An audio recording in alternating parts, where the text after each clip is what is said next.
If you are new to my world, welcome. My name is Ashton Seneca. I'm a marching fundamentals specialist, leadership clinician, and mindset performance coach. If you have seen my videos before, I would hope you say hello because we're friends. So I love when these videos turn into like discussions and things like that. Think of it as like either a coffee chat or like a clinic or something like that. I don't know. Ask questions because I know that I talk fast. So if you need clarification or if you have questions or if you just want to say, hey, drop your thoughts or anything like that below, feel free to. Even if you're watching this later on the replay, please feel free to still drop questions and things like that. So how's everyone doing? Did you survive the week? All the things. Okay. So here's the thing.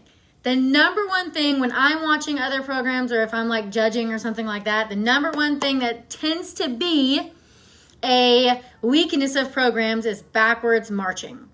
So just to clarify, when I teach backwards marching, I like for the leg to stay straight. Okay, I want the leg to stay straight. I do not do bent knee, which is this one. I don't do that one. I don't teach that one. I teach straight leg backwards marching.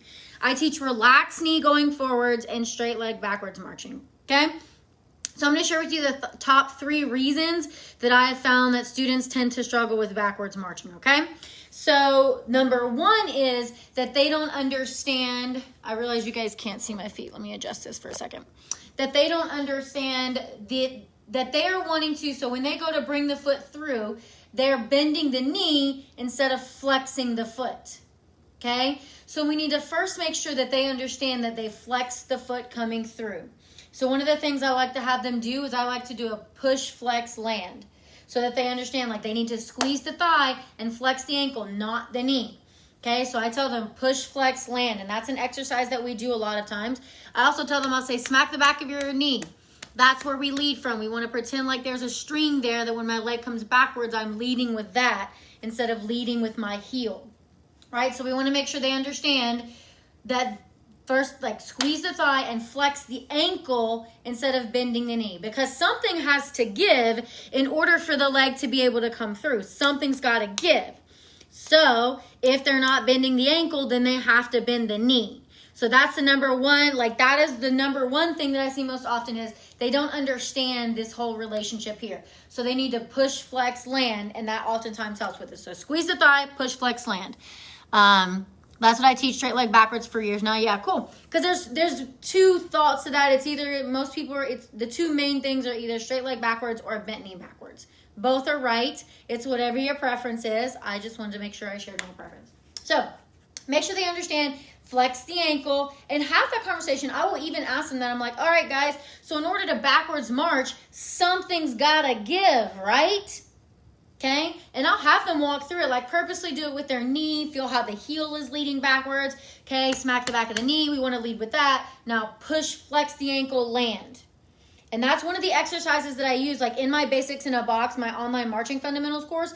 One of the exercises that I use for backwards marching is push, flex, land. Okay, squeezing the thigh and push, flex, land to get them used to it. And then we'll switch to the other side and we'll go push, flex, land.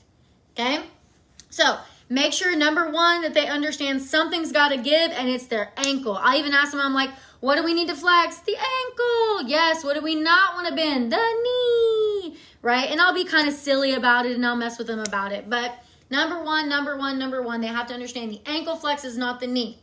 Because if not, then when they go to push off, think about this. So they push off from this front foot, right? When they push, it ends up creating this pointed foot effect. So if they bring it through like that because their attention hasn't been brought to that flex, then we're going to end up having to bend the knee and snake backwards.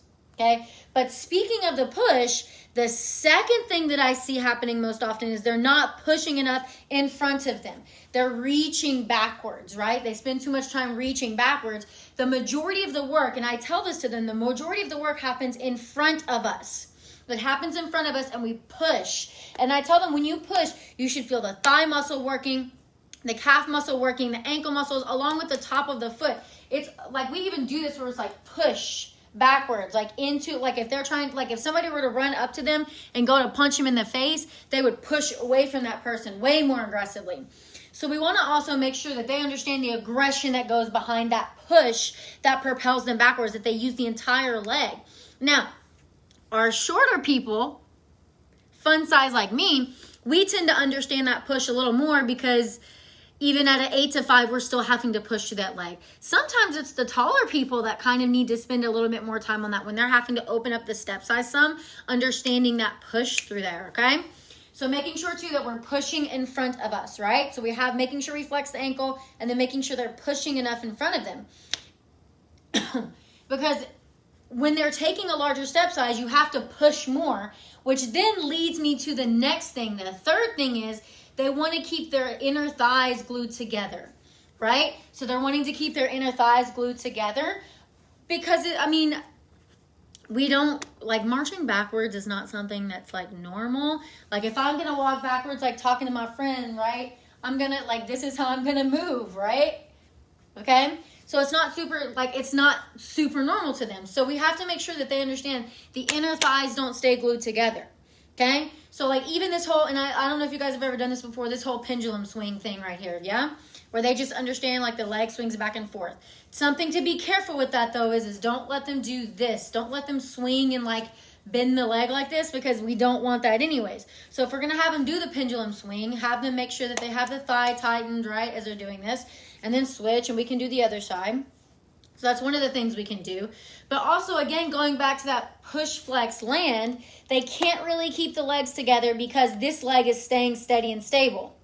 So what I'll do sometimes is I'm like, okay, this time I want you to push more in front and swing the leg further back so we're taking a larger step size. So they might have been doing this for a little bit, taking this kind of smaller, comfortable step size. And now they're going to push more and let the leg swing back further so that they get a larger step size. Because I don't want them to keep their thighs glued together like this, okay? Because that's the third, like that one's not as common, but that is one of the top 3 things that I see from there. While I'm waiting for questions, if this is something that's super helpful, or if you're like, I want a process that's more streamlined to teach backwards marching, then my Basics in a Box, which is my online marching fundamentals course, I'm in the process right now of adding videos for socially distanced marching fundamentals. Along with, I have just reformatted it to where you can use it for virtual teaching. So there's links to where you can share them with the students and use them for assignments if you want to send them out to them. So it's been formatted for virtual teaching and social distancing videos have been added in. The investment for it is $555, which gives you lifetime access to the course, along with any future updates, which the next big update is going to be adding in percussion fundamentals. We're going to be adding that in next. So you get lifetime access to it. You're more than welcome to pay through your boosters. We can set up a customized payment plan if that's something that you feel like you need. But yeah, that's Basics in a Box, my online marching fundamentals course. That is my baby and is my heart and my soul.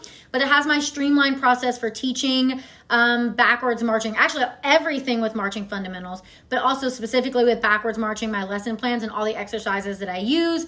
And you can send the links out to your students to use for virtual teaching. So if you have any questions and they pop up later, feel free to come back to this video and drop the questions below, and I'll be more than happy to come back and type my answer or do a whole nother video answering your question. So thank you guys, and I hope you guys have a great rest of your weekend. You're amazing, you're awesome, and I love you guys. Bye, friends.